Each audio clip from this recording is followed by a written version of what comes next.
Miss Lekhi, Miss Lekhi, I will Miss answer Lekhi, you, Miss but Lekhi. first you answer me. When was the first time you covered him? Miss Lekhi, by the way, I'll tell you one thing. I've been listening to this for a long time, and now I will need to tell you very directly.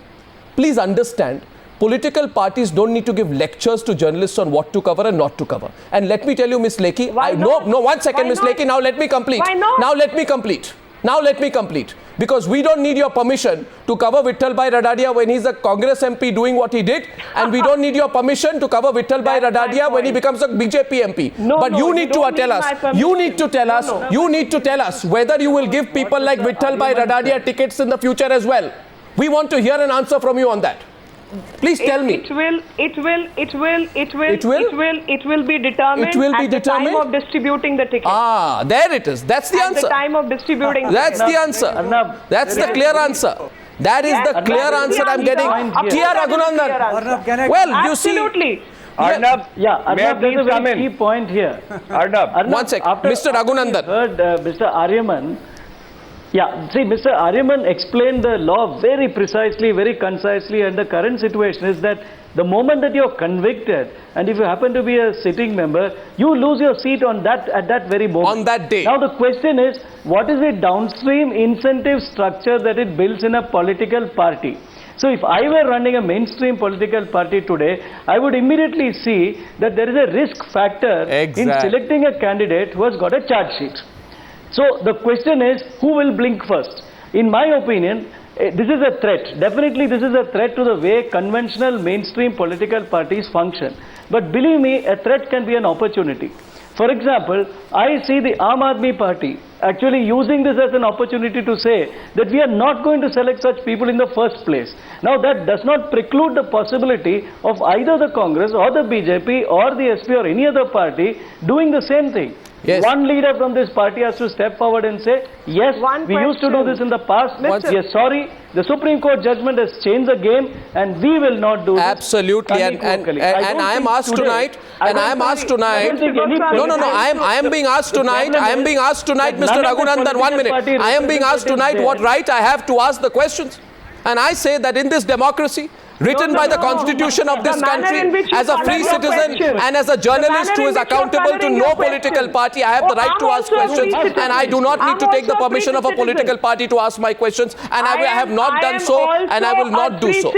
Yes. And I would want you to cover. All of us are free citizens. When Mr. Raghunath is saying this, I have one person, that is Anjali Damania, continues to be with Aam Aadmi Party, and there is no answer coming from them. So let this be. Now let Rahul answer that. Let Rahul answer that. The answers are right there on our website. Answers are right there on the website. Please please care to at least go and look at the website. We are the only party which has an internal Lokpal. We are the only party now. Now please listen to me. If you have asked a question, have the decency to listen to the answer also. Enough of bhashan, Mr. Rahul. Have the decency. Excuse me, enough of bhashan from your side and hypocrisy and double standards from so-called Bharatiya Janata Party. You are not being Bharatiya by giving lectures and sermons on national television. Now listen to Miss Lekhi, listen to. If you pose a question, you have to listen to it. How many? Do you have an internal Lokpal? Do you have a political system where you only give tickets based on the reactions from Aam Aadmi? How many? Now listen. How many people? You have now listen. When you pose a question, what are you talking?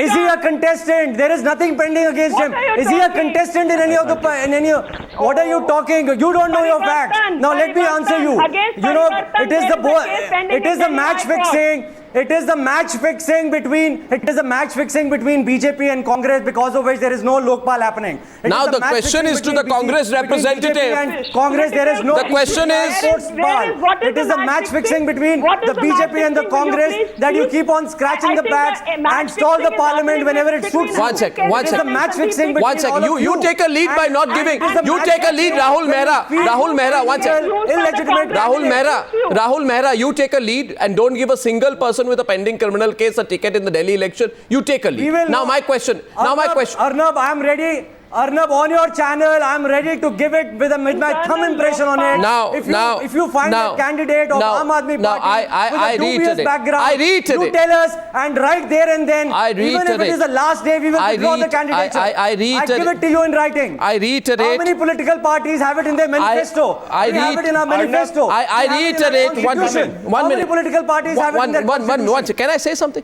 I reiterate, and I will keep reiterating today.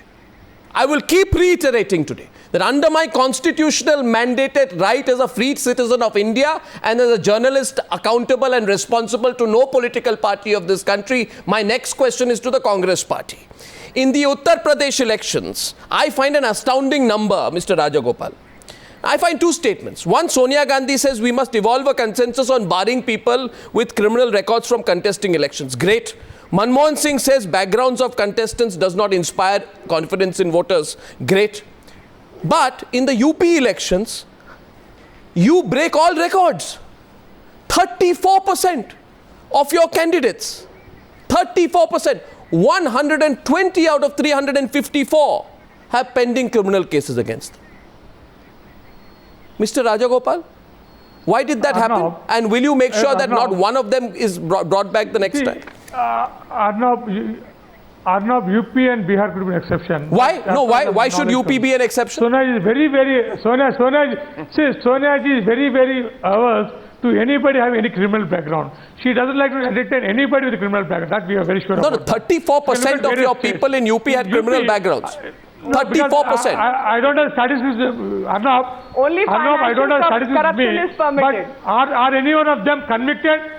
34%. Are any one of them been convicted? See, that argument does not hold now, Mr. Rajagopal. Mr. Rajagopal, Mr. Rajagopal, will you be scared? Can I ask you as a counter question since you've come late into the program? I want you to tell me and every panelist today whether you will be scared of putting that many number of people with pending cases in next time. At least that number from 34 should become 3.4? Or will you say, will you say regardless of the Supreme Court verdict, we will put people, whether it is Radadi or anyone else, on the index of winnability? Criminal record does not matter. Arnab, let me just add to that. Yes. Look at Congress list in every state. The new criminals are not being denied. Anybody with a criminal background, a new candidate, definitely there's scrutiny going on. Existing candidates, existing MLAs, MPs, definitely it's very difficult to eliminate them. But the new people with criminal background, it's very difficult for them to get a Congress ticket. Well, they have very easily got Congress tickets in the past. Gaurav Bhatia has asked a counter question. Gaurav Bhatia is asking a counter question. Gaurav Bhatia, yes. Arnab, if you don't treat me as an adversary in this program, I have something to say on the judgment of the Supreme Court. With your permission, may I say so? Yeah, go ahead. Yeah, the conviction part is welcome, but we also have to understand the criminal justice delivery system of this country. There are high courts and there are trial courts, especially the trial courts where the trials linger on for years, sometimes 10 years, 15 years. This ruling would be very effective if we can also have trial courts which can give verdicts within a year or 2 years. Because in that case, if a person is convicted, he would be disqualified. What happens in the current scenario is, it takes 10 years and 15 years before the trial is finally decided. So that also is a very important aspect. We need to overhaul the system. But there is no link between convictions. You see, can I just answer in the present context, your point has no relevance. Yes. Go ahead. Arnab, can I just answer that? Yeah, go ahead quickly. Arnab, see, this is going to be a welcome decision in a different context as well. Right now, we all know that it is the political masters which caged CBI and the premier investigating agencies from delivering. Now, they will probably have to have a rethink and a re-strategy. The reason for that is because now the clock is turned around. Earlier, it was beneficial to delay the prosecutions, delay the final verdict from coming because you were occupying the seat. Now, it is in your interest to ensure that the judicial mechanism and everything is effectively lubricated to enhance the speedy justice delivery system. So those people who used to hire the best of lawyers and stall the machinery and go at different levels at appellate stages and revisional stages, they will desist and they would like to have a final verdict come out, and therefore it is even welcome from that side. It will help in effective judicial when I began the program tonight, when I began the program tonight, I was hopeful that political parties would say that here is a chance to make sure people like Mohammad Shahabudin, Papu Yadav, Suraj Ban Singh, Raja Bhaiya and other greats of their eminence, Vittal Bhai Radadia, don't represent the people in the future. We need people of a different, of a different nature. Yes, well, but I have found a strange diffidence in political parties to today's landmark routing. No. And that I find. Arnab, I just want to make one point. I want to make one point. Yes, Ms. Meenakshi Lekhi, and after that I will close this evening. Yes, with Mr. Raghunandan. Yeah. The point I'm making is when Mr. Raghunandan started, I think that was that and Mr. Mishra. The statement is what this judgment is all about. In political spectrum, there are chances of having false prosecutions. We've seen the misuse of CBI, and in certain cases like Pawan Bansal will get off and somebody else will be, even if an LET operative will be told to be a false encounter. So we've seen all this, and under these circumstances, I think the manner in which the Supreme Court has deciphered it, making it conviction, is very, very welcome decision, and I think everyone should welcome, because electoral reforms is something which was underway for a long time, and this is a welcome decision. Yes, okay. Now coming to the next point. Now in cases when the charges are framed, when I don't know who was speaking, but they were saying it's going to expedite the process. It is not expediting the process, because as per the law, within 6 months there is going to be a re-election, and I don't think in this country the appeal or the revision or the second appeal up to the second appeal stage can be disposed of within 6 months. I think if we can tighten that system, yes, and I think better governance. Far and I'm going to hold up one piece of paper. I want the camera to come in close. Absolutely. I want the camera to come in close. I have one piece of paper, and I asked that question to Mr. Raghunandan. In my hand is a piece of paper which is, as far as the law is concerned, the biodata of Mr. Vittal Bhai Radadia. These are all the charges which are pending against him. Now, there are many others also from several parties. No political party is immune from it. No political party is immune from it. But one second. Why aren't you quoting others? Yeah, because he's a stellar example of the political class which has been. He's only one person. My question to why are you defending him? There were no question. Why are you defending him? Before the Gujarat elections, you were attacking him. I'm not defending him. I am not defending him. So let me continue. I am raising questions that he becomes important only when he joins BJP. Don't be touchy about Mr. Radadia. Important when he was in. Don't be touchy about Mr. Radadia like the Congress was earlier.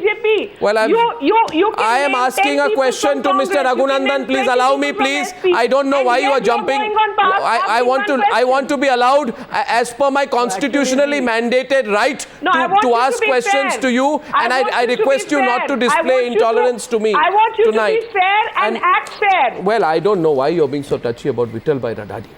I will play all the tapes of what you said about Vittal Bhai Radadia before the Gujarat elections. Why aren't you naming Congress? Are you scared? I have mentioned it. I have asked the questions, Ms. Meenakshi Lekhi. Ms. Meenakshi Lekhi, I am not scared of asking questions to anyone, including to you.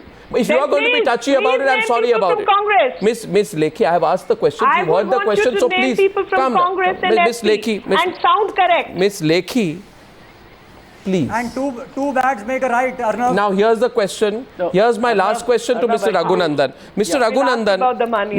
Raghunandan, the simple logic is this. I would have presumed that after today's verdict, political parties would say we will not give tickets to those with criminal charges, which is what they have been saying on record we will attempt not to do. Will we see a change? And how can people help bring about that change? So. They should be asking aggressive questions like you do, and I think that is going to happen. You see, today, political parties seem shell-shocked, and they're probably not willing to admit it openly in a program where you're being very aggressive at them. But the fact of the matter is that this has changed the incentive structure.